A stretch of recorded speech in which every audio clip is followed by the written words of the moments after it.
In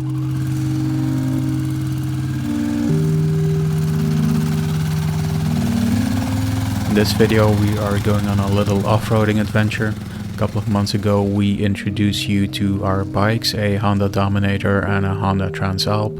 And in this video we are taking these classic dual sport bikes from the 90s to the Netherlands to ride a part of the TET or Trans-Euro Trail over there. Now, neither of us has any real off-roading experience, and I'm afraid our complete lack of skills will become abundantly clear throughout the video. We also brought the wrong gear, we made some bad decisions, and all of this resulted in an epic fail. Nevertheless, we did enjoy this little adventure, and we hope you do too. Okay, alright.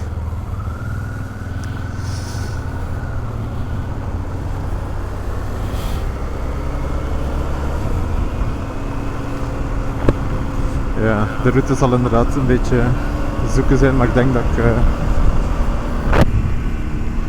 de rode pijl moet volgen ofzo. Nog een motortour.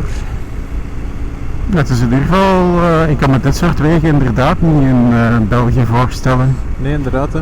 Als je kijkt wat trafiek dat hier is gewoon functioneel verkeer hier ook. Ja, inderdaad. Vreemd, dit soort wegen hebben wij helemaal niet. Dat is wel een aangename route nu al. Ja, gezellig. Nog bosjesbezoekers.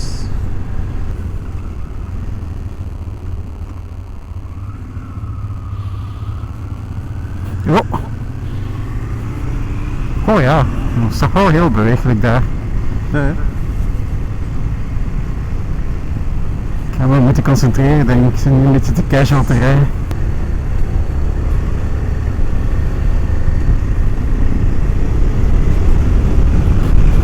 Voilà.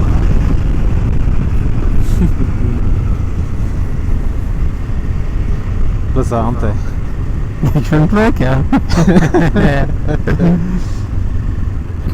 Zelfs als ik hier lig, iets minder waarschijnlijk.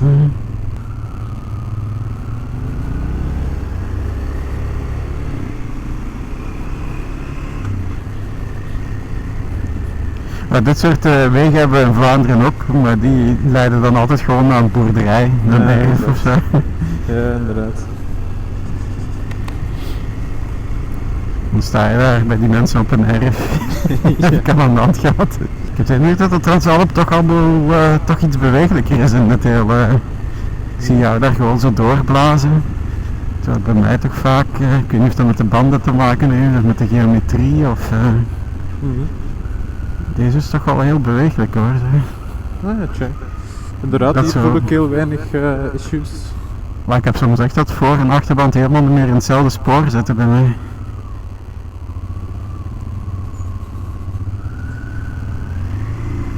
Want dat was een gevaarlijk bochtje. Ja, daar heb ik mijn tijd voor genomen. Ja.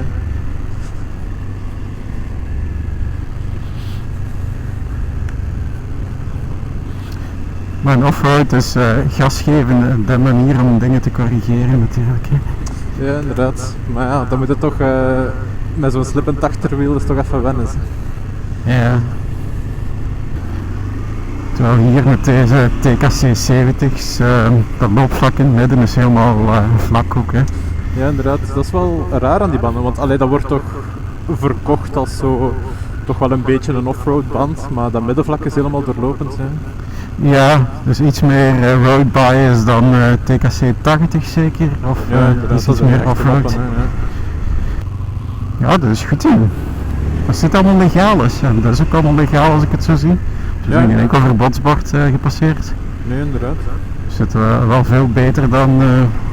We zijn nu 5 minuten aan die route bezig. Dat is al 10 keer beter dan dat hele stuk van de TET België die we daar gedaan hebben. Ja, dat is waar. Dat was wel heel triestig natuurlijk.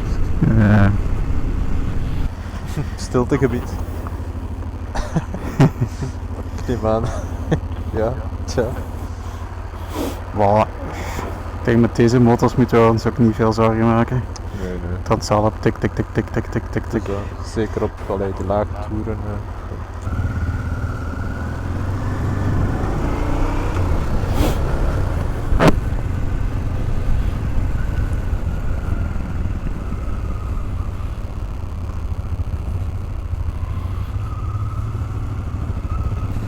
Oh.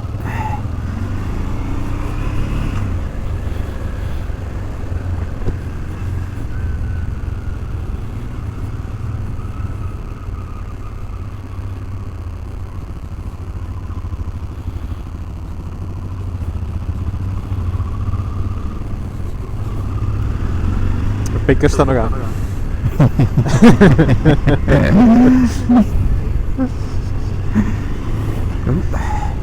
Oh. Woe. Ga maar door, ga maar door, ga maar door.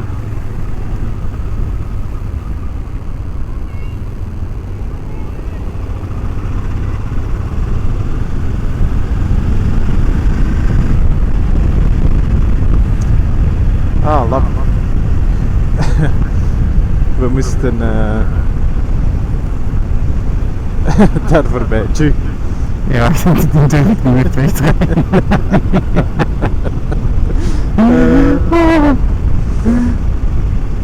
We moeten wel omkeren. Ja, ik zou dat hier iets verder doen, Ja, het is als dat. die wielrenners gepasseerd zijn. Ja, hoe moet je daarmee omgaan met zo'n troep wielrenners? Tuteren, je was ook aan het twijfelen, hè, wat je moest doen. Ja, inderdaad. Ik Tuteren, ga hier eens even een keer naar hebben. rechts. En, of ja. Pas op, die komt hierin. Ja, ik ga hier even omdraaien. Oké, dat is ook een rare manier. Offroad, hè.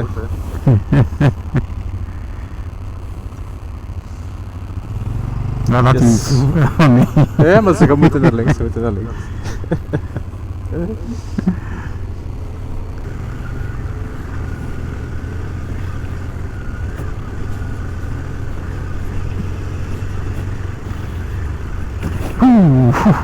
Ja, stevig. Je zit toch wel stevig door, moet ik zeggen. Ja, Het hoppelijk. is een kwestie van het juiste tempo te vinden, hè. Ja, inderdaad. Vooral in die, met die diepe dips. Als je daar te hard in vliegt, dan... Ja, inderdaad.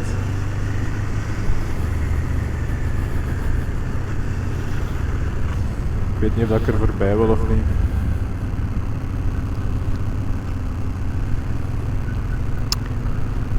Ja, Ja.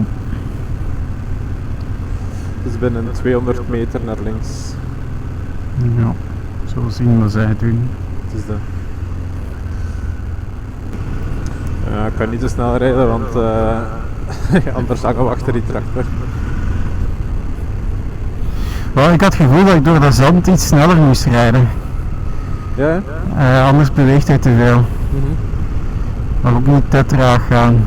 Want dan, Ja, inderdaad. ja, ik ben een beetje zoekende zo, wat het juiste tempo is. En, Ja. ik vond dat we harder moesten rijden daar door de zand. Tegelijkertijd dacht ik, als ik aan dit tempo al val, gaat het al pijn doen. Ja, het is zacht zand, hè.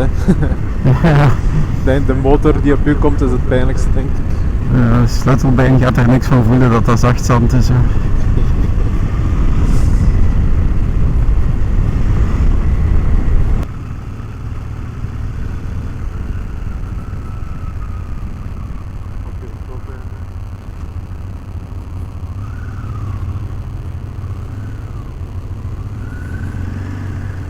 Oeh, een momentje. Ça va? Het gaat even duren voordat ik er ben. Ja, geen probleem. Dat is inderdaad een bochtje. Met dat zalf, met dat zacht zand.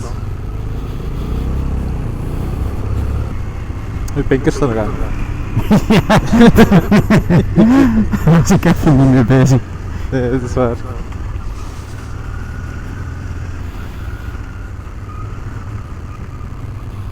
Oh, hier is wat motor. Oh. Aan de linkerkant blijven best. Shit.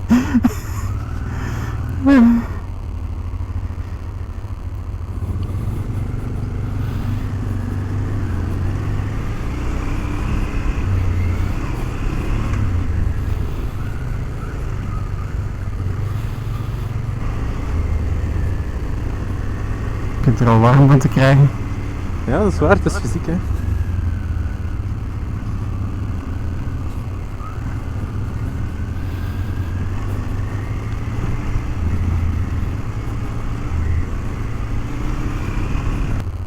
rustiger hier, denk ik. Want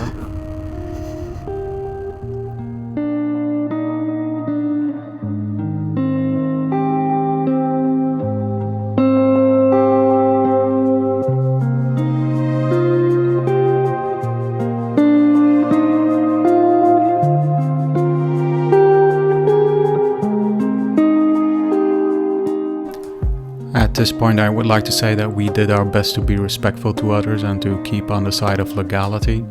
For example, we made sure that the route we downloaded from the internet was open to motorized vehicles because we know motorcycling in general is frowned upon, and even more so when there are a couple of trees around. So we gave sufficient room to people walking or mountain biking, and we also shut down our engines when we came across horses.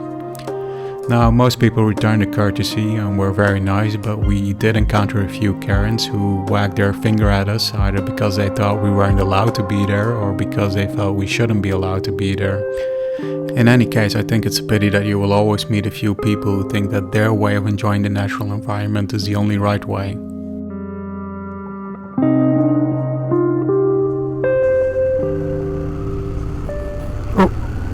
oh man, de kans dat ik dit overleef vandaag is... Komt wel goed. oh man, ik ben wel een paar keer serieus sideways gegaan.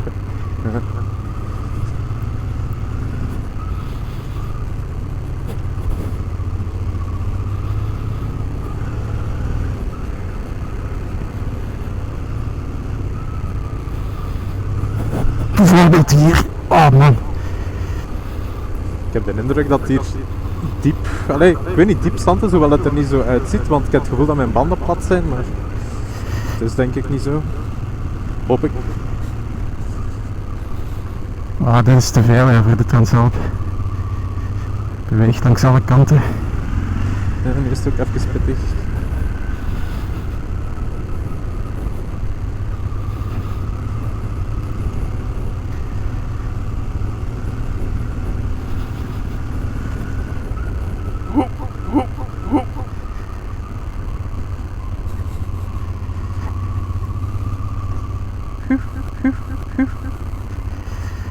Maak me zorgen over de rest van de route. Ja.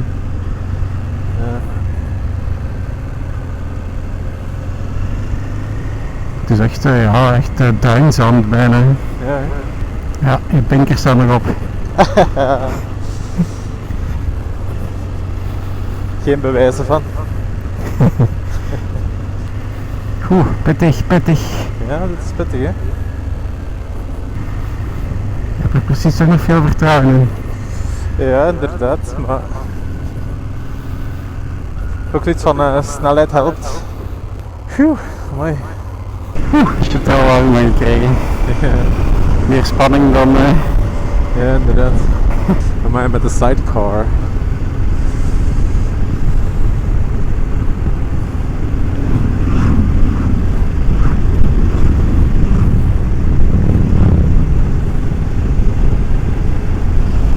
Hier is het in. Ja, zandgrond. Ik zie wel plasjes, ben ik blij mee. Allee, ga je er maar door? Ja. Mijn botten een beetje inrijden. Oh shit, hier moet ik even over nadenken. Ja, inderdaad. Nee. Nee. Gewoon gaan. Hier moet ik echt over nadenken. Shit. De zijkant valt wel mee, het is braambessen. Braamstruiken, netelig, maar... Nee, geen tractie. Kom er niet uit. Kom. Staat er nog recht? Moment. Die bandjes hier. Ja. Nice. Ja, zo gaat het nog vaak zijn hoor, dadelijk. Ja, geprobeerd. Stapvoets. En wat staat daar recht voor? Er staat een landbouwmachine voor die deze kant op komt. Moet hij ons kruisen of zitten we daarachter? Ik zie niks. Daar rood, daar in de verte? Ik denk dat bloemetjes zijn of zo, ik weet het niet. Oké. Bloemetjes kan ik aan.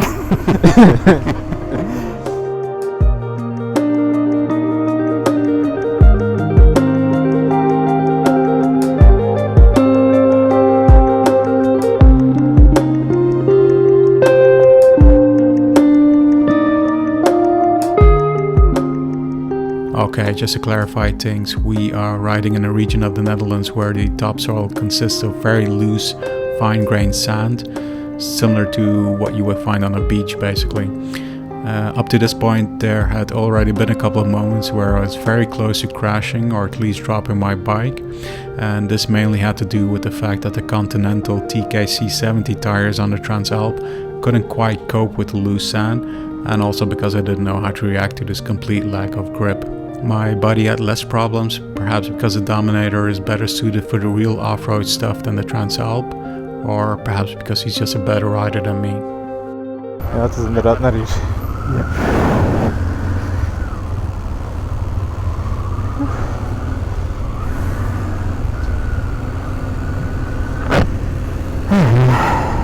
Ja, inderdaad. Ju, dat was eigenlijk een gemiste kans. Ik had er dwars doorheen moeten rijden. Eigenlijk wel. Oh. Ik hoef niet te kijken naar mijn broek nu. Oké, het valt nog mee. Ja. Ja, mijn boots zijn nat. Hey. Street cred. Off-road cred. Inderdaad. Oeh, ziet er wel redelijk hardcore uit.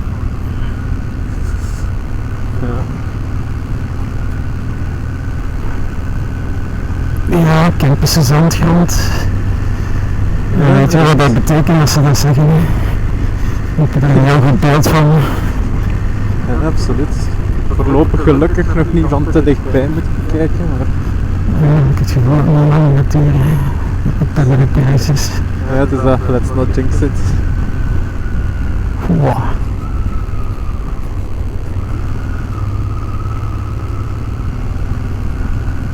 Ik weet niet goed waar het moet zijn, middenkant, maakt niet veel uit. Ja, het is dat. Hè. Nee, ik denk dat het ook inderdaad. Uniforme samenstelling.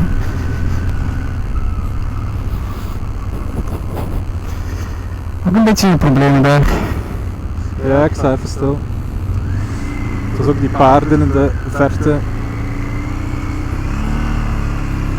Boezemde me niet zoveel vertrouwen in. Ik ben natuurlijk wel warm te lopen, want ik krijg geen koelie natuurlijk. Ja.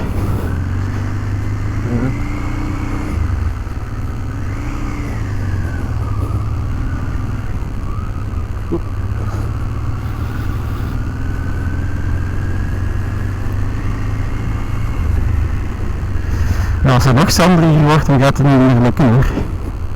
Ja, dat wordt het moeilijk, hè. Dat is echt woestijnzand hè, praktisch. Jij gaat gewoon door. Ik ga stil blijven staan voor die paarden even.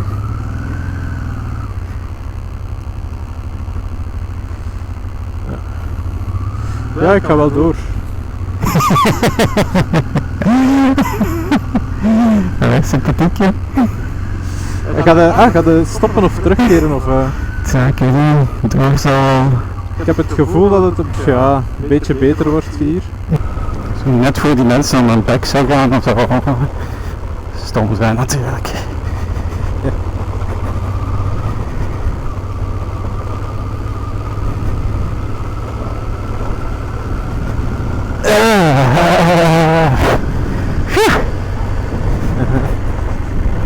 Ja, pittig.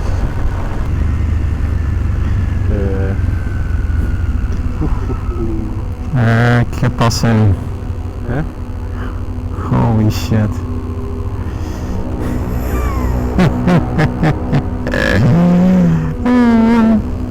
Now, right here is where things will take a turn for the worse.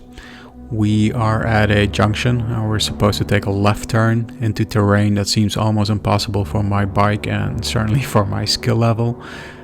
You will also hear me expressing my doubts about whether we should continue on this route, but my buddy wanted to give it a try, and so I decided to follow him, knowing full well it was a mistake, but there you go. Dat is hier wel een zandbak. Maar ja, inderdaad, als je gaat passen, wacht. Hoe ver gaat dat nog door? 1,8 kilometer, holy shit. Ja, ik wil er echt wel stapvoets doorputten, maar...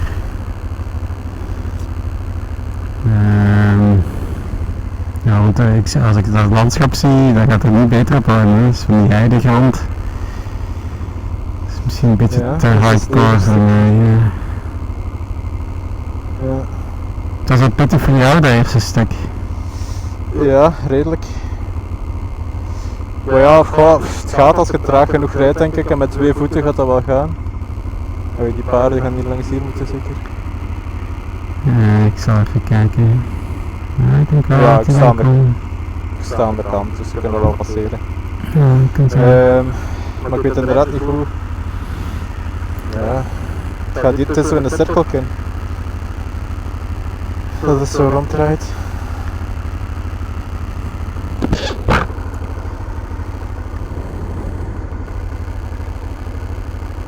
Ik denk dat die paarden wachten op jou, heb je hem stilgelegd? Ja, ik heb hem stilgelegd, ja. Ik weet niet goed wat doen, ik wil uit sympathie wel volgen, maar ik denk dat ik daar spijt van ga krijgen halverwege. Ja. Ja, het probleem is ook, ik zie de wegen hier niet meer. Dat is 1,8 kilometer. Dat is ver hè, 1,8 kilometer. Ja. En allee, dat weet ik, dan is de volgende instructie, maar ja. Als ik dat landschap zo zie, ga je er niet snel uit zijn. Nee, Ik inderdaad. zie niks aan heide voor mij. Nee, dat is waar. Ja. Ik weet het niet, ik wil het wel proberen, maar ja, ik weet niet waar we dan best afspreken. Ja oké, ik kom proberen. Ik kom mee. Ja, die paarden zijn nu wel... Ja, ik ga niet harder dan die paarden hoor.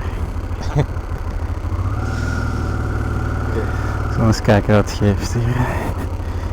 Oh, Zo fuck. inderdaad traag, 2 voeten uit. Kan er weinig misgaan. Hè. Welke versnelling doe je daar? Ik zit in eerste. Oh man ja.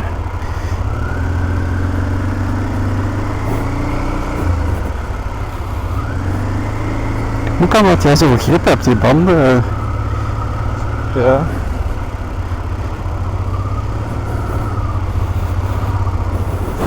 Ja, ik ga de paarden even laten staan. Nee, het is goed, goed.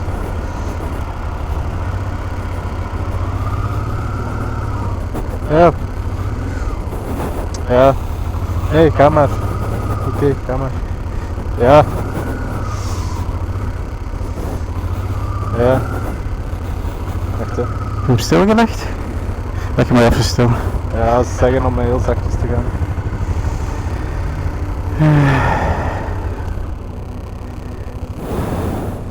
Wacht hè. Want ik zou hier op een berg op kunnen.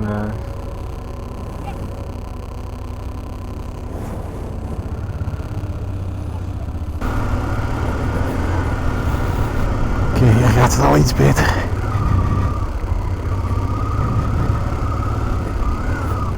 Oh, Holy shit.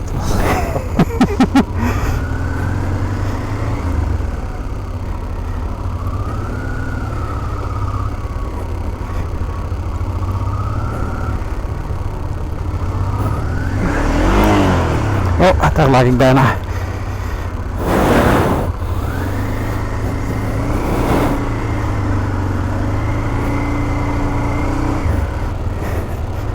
Dit gaat niet.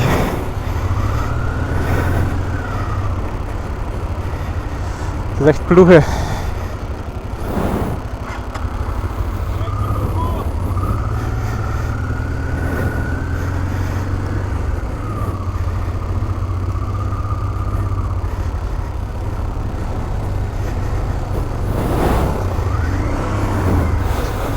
Oh, het zit vast.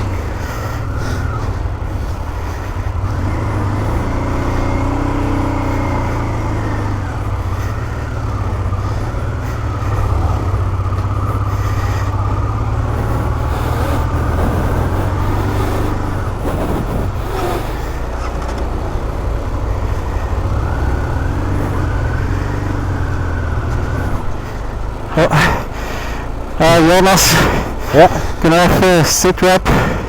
ja. Want we beginnen van alles te ruiken ook.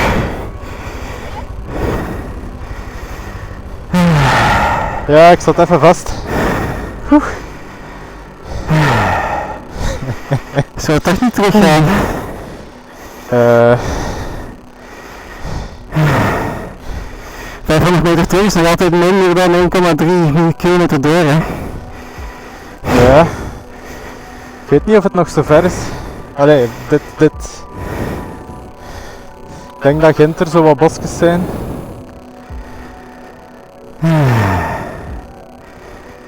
We moeten op dat fietspad zien te geraken. Ja. Daar zie ik weinig die staaldraad. Ik ga even afstappen. Gaat hij blijven staan? Nee, hij gaat niet blijven staan. Ah, fuck.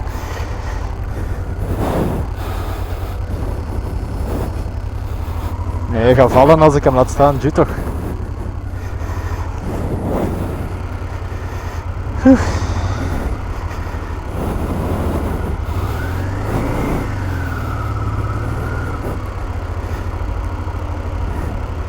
Ik denk inderdaad als je in het gras rijdt op de rechterkant daar.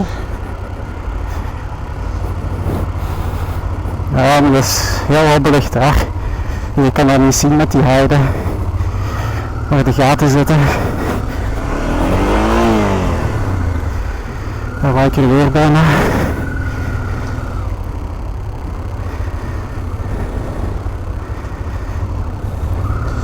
Ja, inderdaad, het is heel hobbelig.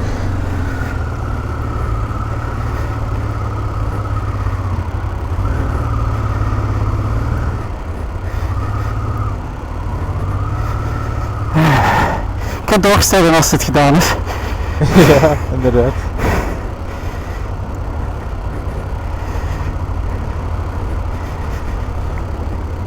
Oh, hier is wel beter. Ja. Ik heb ook het gevoel dat het beter wordt, een beetje verder. Zot, hè?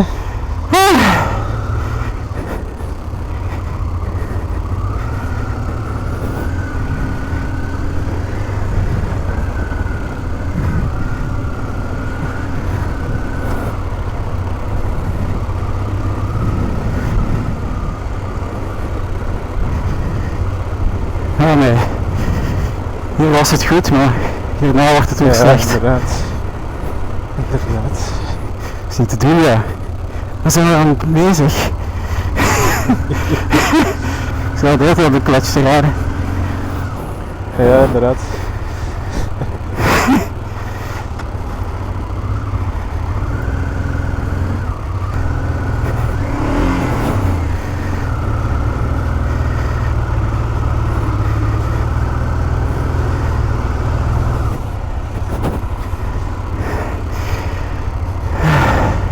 We zijn er bijna.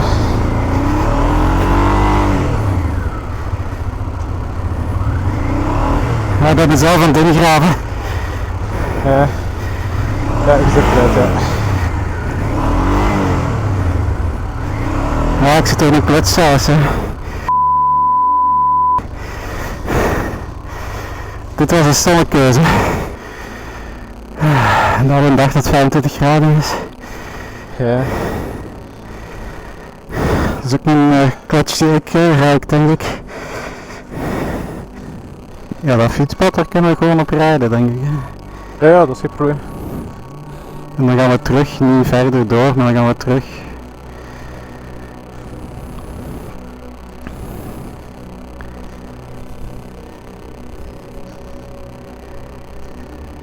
Even kijken.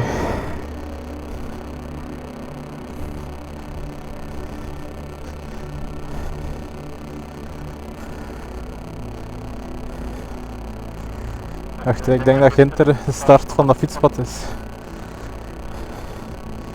Ginter kunde erdoor, denk ik. Ja, kan je dat Allee, even zien? Het is dat, ik had het daar. En daar ziet het precies ook een beetje ouder uit waar je nu aan het lopen bent. Goh, ik loop heel hard in de kant. Het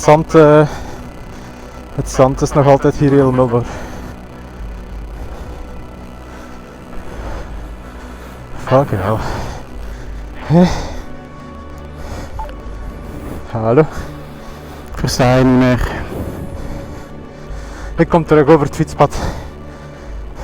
Ginder, kunnen we naar het fietspad of? Ja, daar is een afrit, ja. Oké, ik begin er al aan. Ik zie je nu al staan.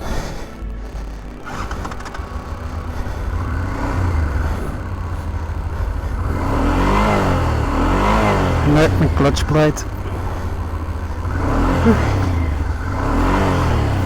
Nee, ik zit er in. Ja, het zal duren. Voilà, het is al gedaan voor mij. Start hij niet meer of? Nee, hij heeft geen tractie. Ik denk dat ik mijn koppeling ook verbrand heb. En hij start niet meer. Ja, hij start, maar als ik de koppeling los, dan wil het wiel niet meer draaien. Ga hem maar afzetten. Ah ja, misschien wel. Oké, even.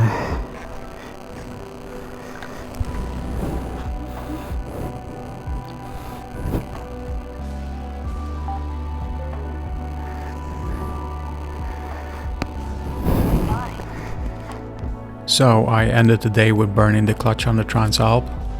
This happened because the loose sand required riding at a walking pace, accompanied by some clumsy duck walking, but also a lot of feathering of the clutch. So at one point the clutch overheated and started slipping, and so the bike wasn't going anywhere. The only thing we could do was to push my bike to the hardened bicycle path that ran parallel to the sandy trail we were on. Okay. As I mentioned, the Dominator had less problems with the terrain, and so my buddy continued a few hundred meters to make a U-turn and then ride back on the bicycle path to the point where the Transalp was stranded. After that, we pushed the Transalp under a very hot sun to a location where it could be loaded onto a trailer. I then had the clutch replaced the week after, and so now the bike is fine and running again. There are a couple of things I took away from this experience.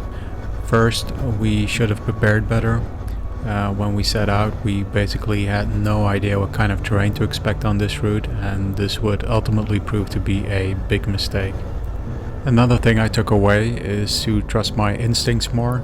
Looking back, I should have listened to the little voice in my head that said I was overreaching with that last part of the route, but as they say, hindsight is 20/20. I would like to end this video by apologizing for the heavy breathing. I hope you enjoyed the video. If you did, please consider subscribing to our channel, and I'll see you in the next one.